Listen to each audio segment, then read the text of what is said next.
if you were to sum it up in like the top 3 issues that you're able to help moms with, what do you think those are? Like right now, our Facebook group has like I was just telling you, it has like 25,000 members. And I would say the biggest thing that I see is confidence.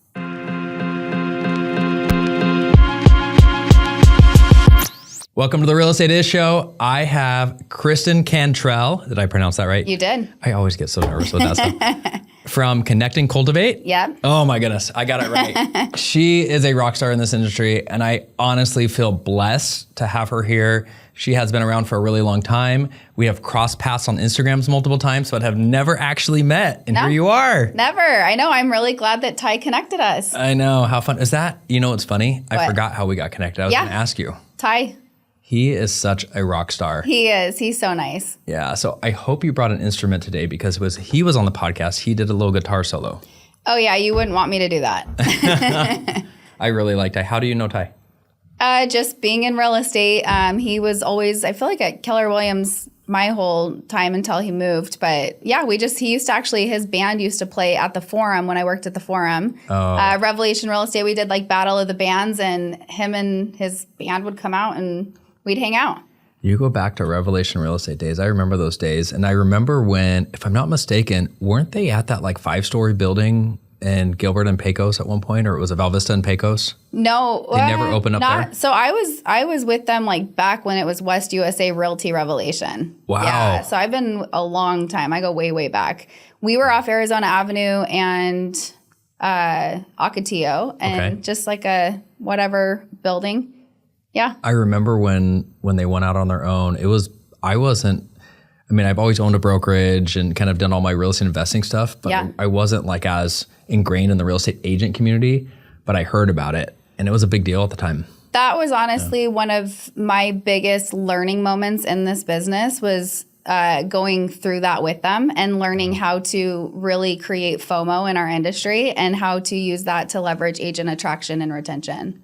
Interesting. So I know now you are kind of a community builder. Yeah. But, back then, were you an active agent or have you ever been an active agent? No. So I actually got hired on with Revelation Real Estate as a recruiter. So my job was to recruit and retain. And I had no clue what I was doing. I had my real estate license when I was 18, sold one home and got out of real estate and was like, screw this. I do not like this. And wounded back up in the real estate industry when I was 27 doing that.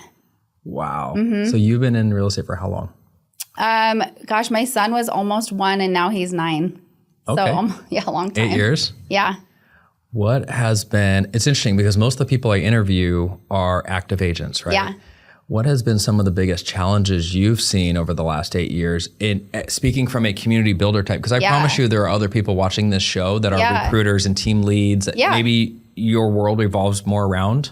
I would say this is probably like something that's a struggle just ongoing forever in this industry when it comes to more of like the agent attraction side of things is right now, for example, there's a lot of movement in real estate. You'll see people moving brokerages all over the place right now. And I think that's partly just because of the market and like people need like a fresh start maybe, or people feel like, oh, if I go to that brokerage, my production's going to go up, whatever it is. So just the movement and being on the side of when somebody leaves you is always a struggle. And learning how to kind of like deal with that in the right way has just been something that I know it's just hard on people.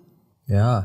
Have you lost relationships or lost some big teams that you've had to struggle with or? I try really hard to stay friends with everybody, and I feel like a pretty good job at that. I have a lot of teams that I've helped build that have left, and I just saw one of them the other day, and I was like, what's up? I haven't seen you forever. And like, we really want the best for each other. Yeah. Where I've had like other agents leave in kind of shitty ways, and I'm like, I'm kind of good to never see them again, That's an interesting personality type. I was going to get a little personal with you. I know I always struggle because I don't know you super well, so I have to assume some things. Mm-hmm. And, I was going down one route in my assumptions that I think I'm wrong on. And, I don't know if being liked is important. Oftentimes, if being liked is really important, you struggle with those people that leave shitty because you're just like, I want to be liked. So I'm really struggling. I don't know how your personality type is. Yeah, I'm a people pleaser and I try hard to like be okay if somebody doesn't like me, but it is definitely hard. I don't like anyone out there having ill feelings towards me. Interesting. Yeah. And I'm sure you've had to learn. It's funny, I did a presentation for a group that had nothing to do with Rocket Lister or anything. And it all had to do with like being confident and saying no to people. Yeah. And for people pleasers, it's hard. So hard.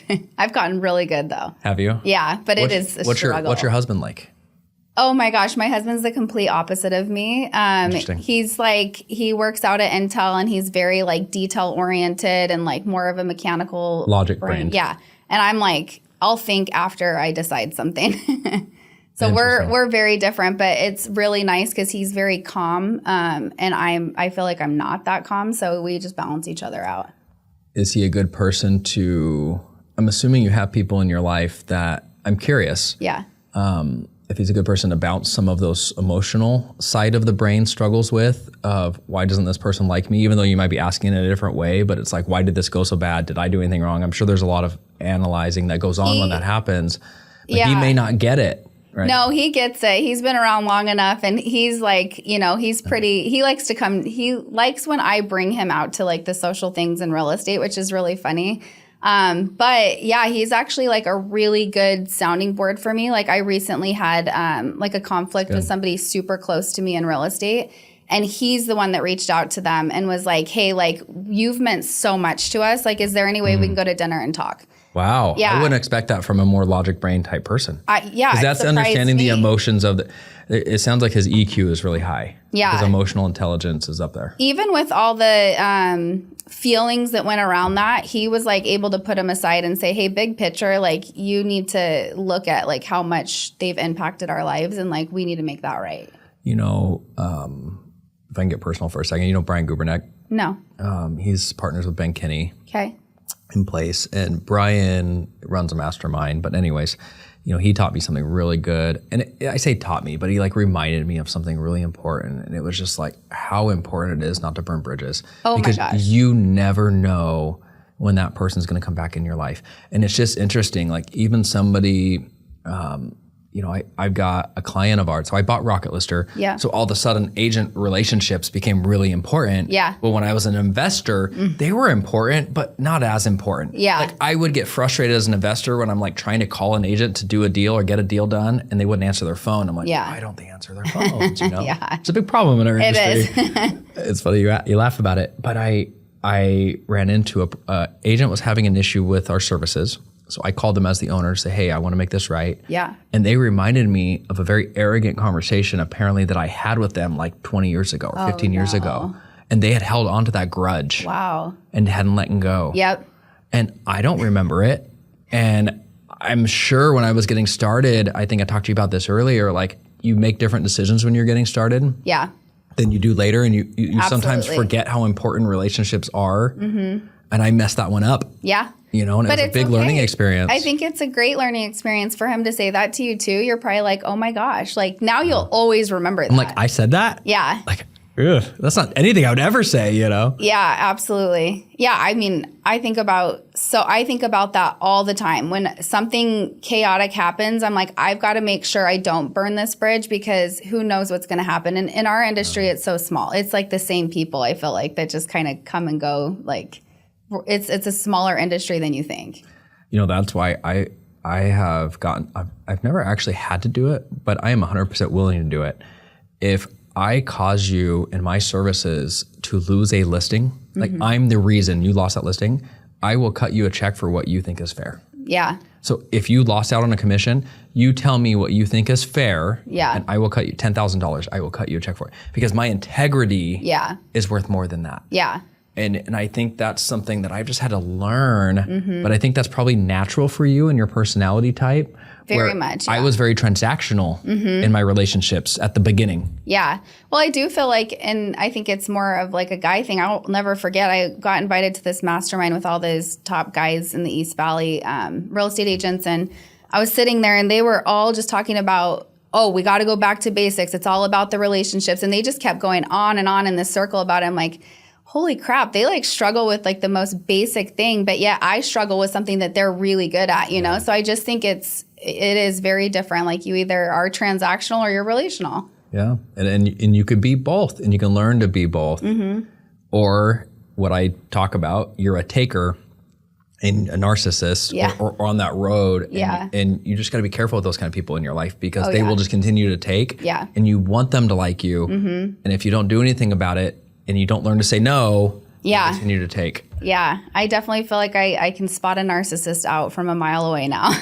It's funny. I even noticed it in shows. Like we're watching this Viking show, and I'm like, man, that guy's such a narcissist. Oh, is it just Vikings? Yeah, Ivar. Yeah, Vikings. Ivar. Yeah, right? He's a total narcissist. We were just talking about that show. I love that show. Isn't it good? We're on the 6th season. We just started episode 1 of season 6. Are you all the way through it? Gosh, I watched it years ago. I think I finished all of them. We just started. Yeah. Well, I mean, we like binge watch it, my wife and I. Yeah, that's fun. How long have you been married? Since 2009, so a long time. So you have a 9-year-old? I have a 9-year-old and a 7-year-old. They're a year and a half apart. Yeah. Any sports? What do they do for fun? Yep. I was at baseball till 9:30 last night. And yeah, we do baseball, we do basketball, and a little bit of hockey. Oh man, you know what's interesting about you saying that? So we are, my boys' side, and I mostly deal with the boys. I have 2 boys and 1 girl. My wife mostly does the gymnastic stuff. We're soccer. We're all soccer with the boys. Yeah. And what I hate about soccer is it's hot in the summer. Yeah. We start practice in July. Yeah, why? At 5 o'clock, which is the hottest part of the day. And then it's freezing cold in January. Oh, yeah. Like I have snow boots on in January. It gets that cold here. People watching this show that aren't from Arizona would be like, snow boots? It's absolutely true. We do football in January and we come with like heaters and like, think it's snowing out. Yeah, like if somebody brought a hot chocolate stand and charged $20, I would buy it. 100%. Yeah. Right? So it's funny that you brought up hockey, basketball, and baseball because you just did the 3, like it's actually really cold in hockey all the time. Freezing. And then luckily with basketball, you don't care about the weather. Don't care. And then baseball, you deal with what I deal with in soccer. So hot. Yeah. Oh my goodness. Are you guys in club or are you doing rec? We're in club for baseball, rec and the others. So you're about to start traveling and stuff soon, huh? Oh, I don't know. We'll see. It's coming. Like it's the older they get, the more it like, we're going to Florida. And you're like, why? There's good teams here to play. Well, and I'm very much like, I know my kids aren't going to be pro ball players. And I'm not about to spend all of our time. And like, I see some parents doing that. And I'm like, that's good. But also like, I don't think they're going to go pro. So why are you saying no to so many amazing things in your life for this one thing, you know? Interesting. I don't like it. I love that. It sounds like they do multiple sports. Yeah. Which I think is really, really cool.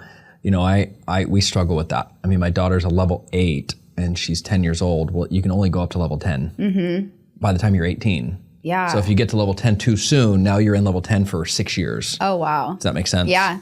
And she's doing 20 hours a week of practice, and it's like a lot. But it's hard to say no. I know. And especially if they love it.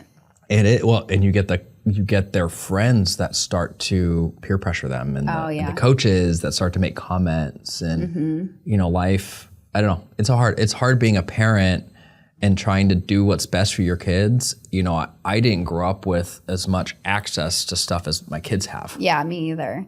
How did you grow up? Where did you grow up and how did you grow up? I went to Gilbert High. I didn't go far. Did you? Yeah, I left for a couple years, but I came right back to Gilbert. Where did you grow up? I grew up basically Gilbert, Mesa, and Chandler. What crossroads around Gilbert High? I moved so many times. So I actually lived right by Highland High in the Circle G off of Higley and Guadalupe. And then I moved over by Mountain View in high school too. So we built a house out there. I made the mistake of marrying a Mountain View girl. Oh. You probably know what I mean by that. Yeah, I do. I'm not about to say that. I promised myself in high school I would not marry somebody from Mountain View.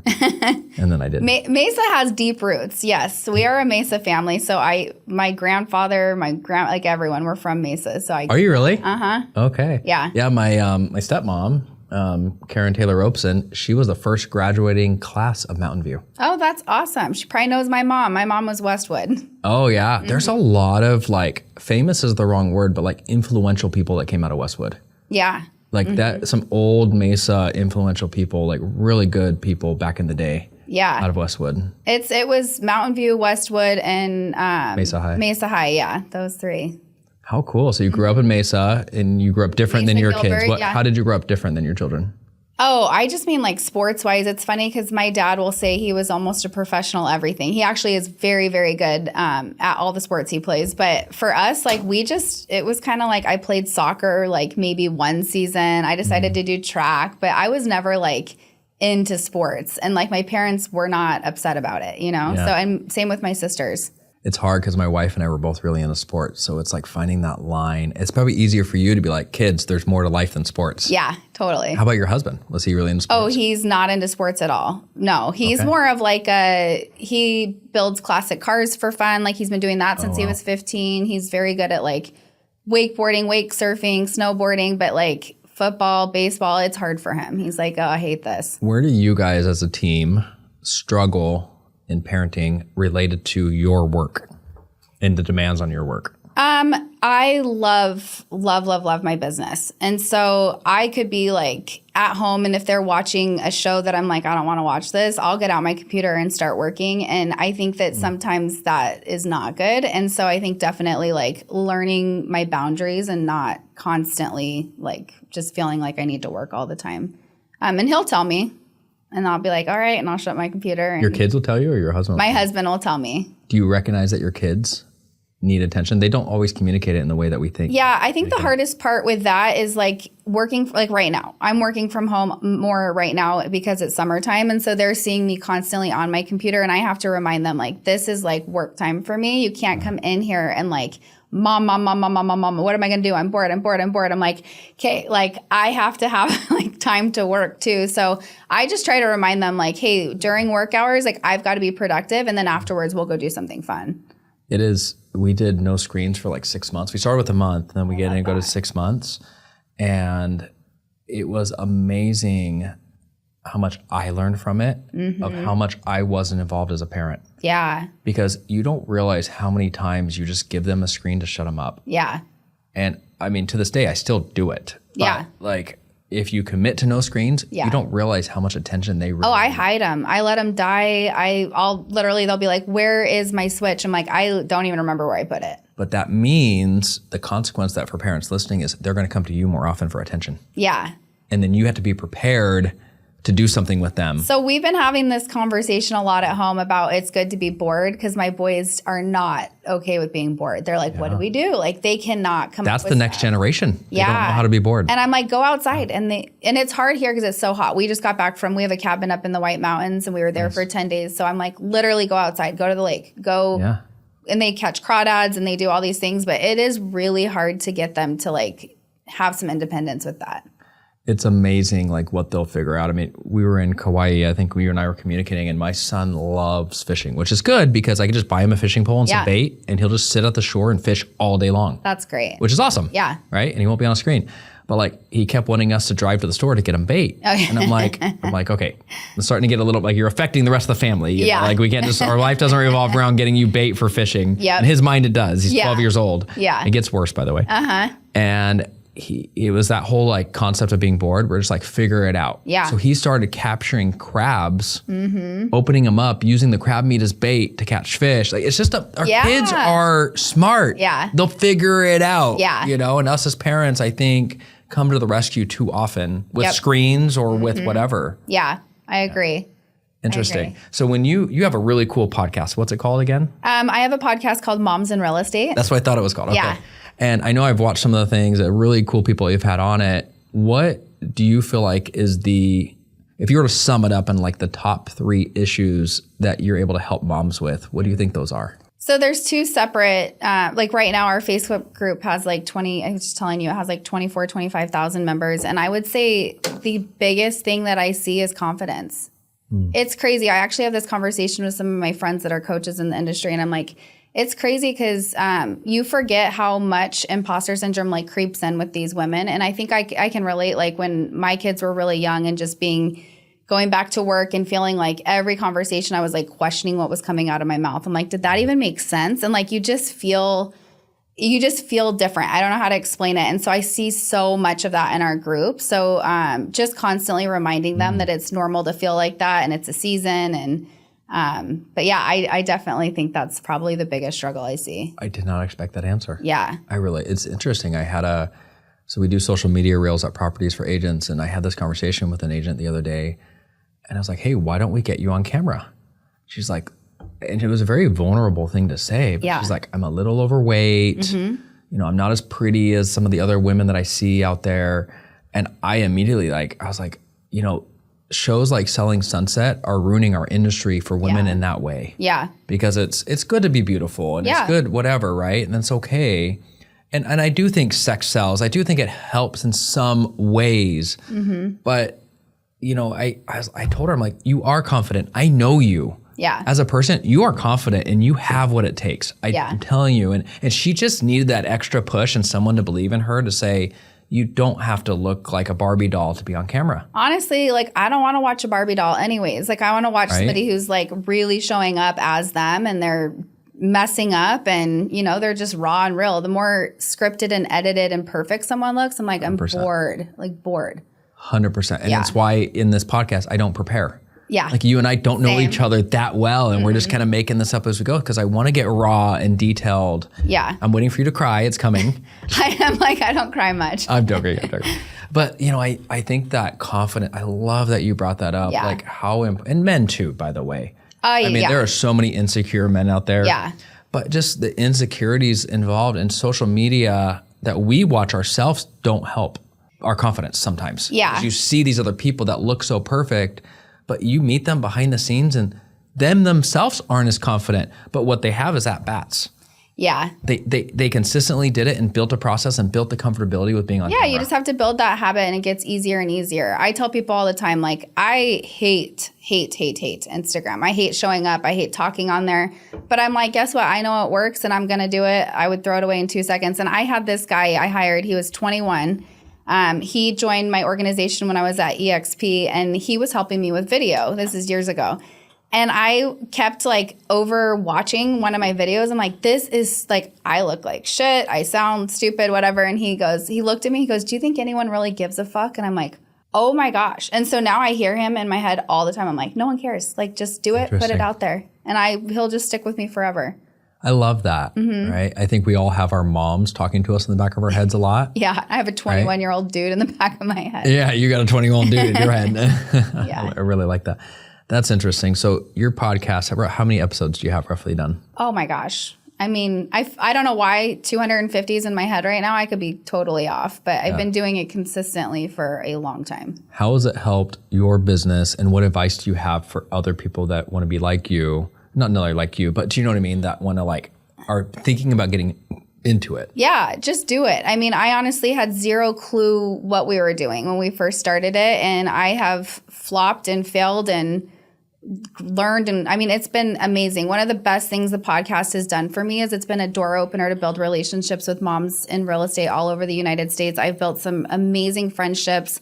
I've had multiple, partnerships. My Moms in Real Estate Facebook group is ran by another girl I met through the podcast. Like I can't even tell you the amount of amazing things that have come from that. That's really cool. So if how do you get guests? Do you reach out to them? How does that work? Yeah. I mean, now I have a lot of people reaching out to me, but for a long time, it was the easiest prospecting I could ever do. Like, hey, do you want to be a guest on Moms in Real Estate? And then a mom in real estate wants to be elevated and wants to showcase her story and she needs reels. So like, you know, all the things, it's like I'm able to give that to them. So of course they want to come on the podcast and we just have a great time, just like we're doing, just raw conversations. And we talk about like the struggles of parenting and running a business. And we do not show up perfect. We're very, very vulnerable on there. My podcast is the same. It's called The Real Estate Is Show, but I think I told you beforehand, there's a chance we might not talk a lot about real estate. Yeah. I care more about getting to know you personally and who you are and what makes up you and the struggles and the successes you've had. Yeah. Speaking of a recent change in your life, big news. I mean, it's a little bit a month old. I was trying to get you on to right after, but we had summer hit and kids at home. It's hard. But you just made a major switch in your life and business. Yeah, I definitely made a huge switch. EXP to real. Talk to me about this. Yeah, I mean, I have so many great things to say about EXP and just my whole journey once I got there and how I evolved in the time that I was there was amazing. I just got to a point in my business. I had joined EXP because Revelation Real Estate was closing down and they said, hey, we're going to be moving to EXP. We're going to rebuild over there. You're going to start your own business. I didn't know what that meant or looked like. And so I really learned and I like studied EXP for probably a year before I decided what I wanted to do. And really? Wow. Oh yeah. So I basically would go to like everything. I built relationships with everybody within EXP that would let me, and I would go to conferences. And so I remember listening to this girl, Chauncey, out of Texas, and she was talking about this community she was building. And I had always built community, but I had never like looked at it like I could start a business around it. And so when she was talking, it was kind of my eye opener into why I started Connect and Cultivate. And so I built my organization of 350 agents pretty quickly there. And what happened over the years was I kind of was hitting roadblocks. I lost a group of 100 to Real probably a year and a half ago. I had another group that was about to go that was 68 people. And I was like, all I kept telling people when they'd ask me about Real, I'm like, it's a ripoff of EXP. Like, just put your head down and work. I always have been like put your blinders on. There's always so much noise in our industry. And there is. And there's a lot of truth in that statement. Yeah. But when I had like those two big situations happen, I was like, I maybe should stop and look at what everyone's seeing. And so that was when at a similar time, there was a guy that left EXP that had an organization of 350, and he had just left and went to Real. And my friend was like, hey, I have a call scheduled. Do you want to hop on and hear why he left? And I was like, sure. And after that call, I was like, shit, like that was good. And I really feel like drawn to it. And I just kept learning more and more. And at that point too, I had kind of put my building my organization at EXP on kind of like the back burner. I was kind of getting over it. It was like I was building all my other income streams. People wanted to work with me, but that one leg, they were like, no, I don't want to go to EXP. And I'm like, what the heck?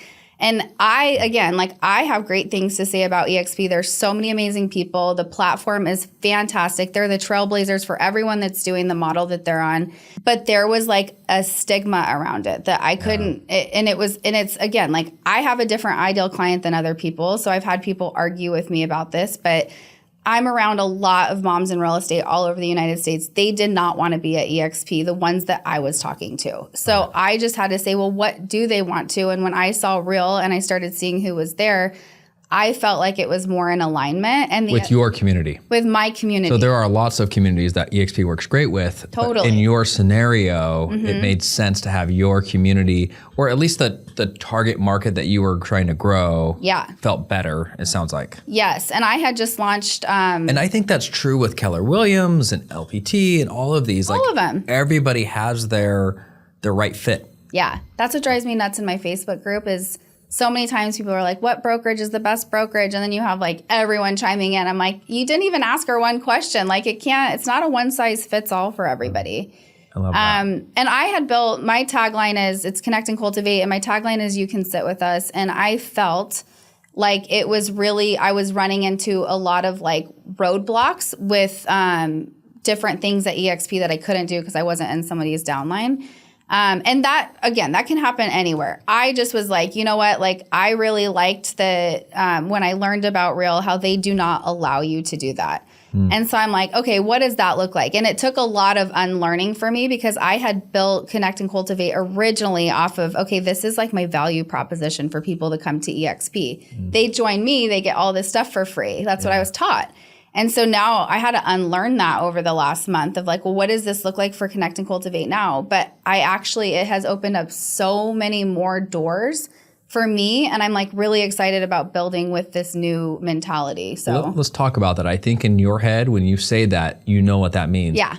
I actually didn't quite understand what that means. And I bet our guests don't either. So for you and Connect and Cultivate, what's going to be different going forward? Like, how is it changing the way you think and run your business model? So before I moved, I had spent like when I had put EXP on the back burner, right? So that's like a year ago. I was like, I'm going to spend time listening to my community and what they're asking for. And what I found was there was other women in business, not in real estate, that were like, you have so many things. I wish there was a you in my industry. And so I'm like, well, why can't I be that for them? Like, I work with all these girls in real estate and they're entrepreneurs. Why can't I just pivot and be for female entrepreneurs? So I pivoted and opened up a membership. And so And then I had a lot of people asking me if they could take Connect and Cultivate into their local cities. They wanted my brand. And I was like, what the hell does that look like? So I spent a lot of time just listening and asking myself, is this something I can kind of pivot a little bit and take on? And so I grew a ton in a lot of different ways outside of EXP over that year. So with Real, like I just have to realize that Connect and Cultivate is separate. It's a separate business, right? So if somebody joins me at Real, they're joining me because they want me in their back pocket when they want to strategize on business, not because I'm giving them a free whatever. Yeah. So now I have like free offerings for anybody that's at Real. And then any of my paid events, they get 50% off being a Real agent. So interesting. Again, just like pivoting, which I have no problem with change. I'm a manifestor generator. If you look at my human design, I actually love when I'm able to like pivot and create something new. So I feel like it wasn't too hard for me. That was a lot more detailed of an answer. Yeah. But I think it's good for people to understand. It helps people understand Connect and Cultivate. Sometimes, like even when I say Rocket List or whatever, we know in our heads what all of that behind the scenes means. I know, I'm sorry. But no, it's okay. But the people listening, like there's somebody watching this in Florida that's like, Connect and Cultivate, is that something offered in Florida? You know, and I have a Florida Connect and Cultivate chapter. I have 2 more coming up. So that's so cool. So where are you in the United States? I'm in Florida. We just opened up this week in Colorado Springs. I'm in 2 places in Idaho. I'm in 4 places in Arizona. I'm in New Mexico, Nevada. I don't know. I can't list them all. That's really cool. Yeah. And that they do their events. They do all. Yes. Sounds like there's so many offerings that come along with that, right? Yeah. They basically bought my business in a box, and then I coach them twice a month on building communities to build their business. And it's been like my baby. I'm obsessed with it. And it doesn't matter what brokerage you're with. No, I've coached broker owners. I've coached team leads. And in the community, they're all female top producing agents, but they're at all different brokerages. So I won't name a name on this show, but there is a name up there that, this is kind of our top people that have been on the show, that is a broker owner, and he was in here and on the show, no, but like behind the scenes, it was like, yeah, I'm struggling right now. Oh yeah. And I think everybody looks at that person in our industry as like, that guy's got it figured out. Oh yeah. Most people don't. And most people don't. And I don't. I know I don't. I don't. I'm learning all the time. And it's nice to have. That's why I asked you, when you go through your struggles, can you lean on your husband? And I don't think it would have been bad if you said no. No. Right? It would have been okay to say, I have a good coach that I go to, and maybe you do. But everybody needs that mentor or coach or somebody or best friend that like can give you that business advice, but could also relate the personal to the business. And that's the reason on the podcast why I ask about personal, because it's all interconnected. So when I teach people about like, do you have community and what that means to them, for me, it's like in any scenario in my life, regardless if it's I'm struggling with my husband or feel like a shitty parent or I have this new business idea, do I have multiple people to talk to in each of those areas when I'm struggling? And the answer should be yes. And that takes effort and it takes consistency. Yeah. Most people do not have consistency in their network at all. Like they don't. I 100% agree. My friend we were talking about in Denver, his organization is called Real Community. Okay. But it's just that how important community is and how important it is to have. And I love the moms in real estate. I think it's such a cool niche. Yeah. That's a huge need. So you are on the Real Estate Is show. Yeah. Have you thought about, I got this plaque for you. Okay. That face. Have you thought about what your words are for what real estate is to you? So real estate to me is a vehicle. Okay. And so what I mean by that is like, I don't even sell real estate, you guys. I've been in the real estate industry more on the building side of it and the agent side of it, the agent support side of it. But what real estate's been for me is it's a vehicle for me to do what I'm passionate about, which is bringing people together and connecting them. But again, I don't even have to sell real estate because I have tons of agents that are amazing at it all over the place. I think that's really cool. That passion for real estate or really for connecting people and building a community, would you say you get that more from your mom or your dad? My gosh, a little bit of Or both. the 21-year-old that in your head. Which one? The other three, which one? Yeah, I would say like a teeny bit of both. Neither of them are community builders in the same aspect. We're so different. Where does it could come from a coach, teacher. Where do you think that comes from? Or do you think it's natural from you're born with it? I honestly feel like I was born with it. I have loved, like I genuinely get happy when I'm able to like introduce people and they hit it off. Yeah. And I've actually, one time I've done that and people have gotten married, but I make friendships. Yeah. We'll do a high five for that one. That's cool. That's really neat. Did they invite you to the wedding? Of course. Okay, good. I'll hang out with them. Yeah. Because that would be really frustrating. You're like, hold on a second. I introduced you guys. No, I've known her since kindergarten. That's a really cool story. Well, let's end on that. But for people that want to get a hold of you, if they want to join your Facebook group, be on your podcast, get some coaching from you, join your Connect and Cultivate. Thank you. Yeah. But walk me through those how people get a hold of you. Instagram. Easiest thing to tell you. I'm not going to tell you 15 platforms. It's just, hey, Kristen Cantrell. So connect with you on Instagram, send you a message. Yeah. Here's what I'm interested in. That'd be great. Well, appreciate having you on. Yes, thanks for having me. Yeah, that's awesome. Is there a question I should have asked that I did not? You want to know the question I ask? I'll ask you at the end of my podcast. Sure. Okay. If you had to go in business with somebody that's famous and or an influencer, who would it be and why? Interesting. Mm-hmm. You know what's interesting about that is I am looking for someone to help me co-host a podcast. Really? So that has influence because I actually think that's one thing that some podcasts are doing really well. I'm constantly looking for that next thing to do on a podcast that makes you different. Yep. Right. And gets you the views. For anybody listening that wants to do a podcast, you don't have to be perfect. Just get started. Yeah. But like you're constantly trying to say, how can I get better? How can I get better? And a really good friend of mine, Sean Finnegan in Utah, has a co-host, and it's a girl guy thing, and just the ability to ask questions from different perspectives really sets the podcast apart. Yeah. So it's interesting you asked me that. I haven't solved that yet, but I'm trying to answer that question in my own life. Yeah. For you, who would that be? You know what's funny is no one's asked me that. I ask it all the time. You thought you were going to get away, I was like, wait, and I feel like this could change all the time too. Yeah. I'm a big fan of Jenna Kutcher. I feel like she's brilliant, and so who is that? She's like a marketing expert, and so she's really helped me with like learning email marketing, and she does blogging and Pinterest and all the things. But she's a photographer. Interesting. Yeah, how she started. Now she has like millions of things going on. So that's I would cool. I would probably choose her. That's a really cool answer. Well, thanks for coming on. Yeah, thanks for having me.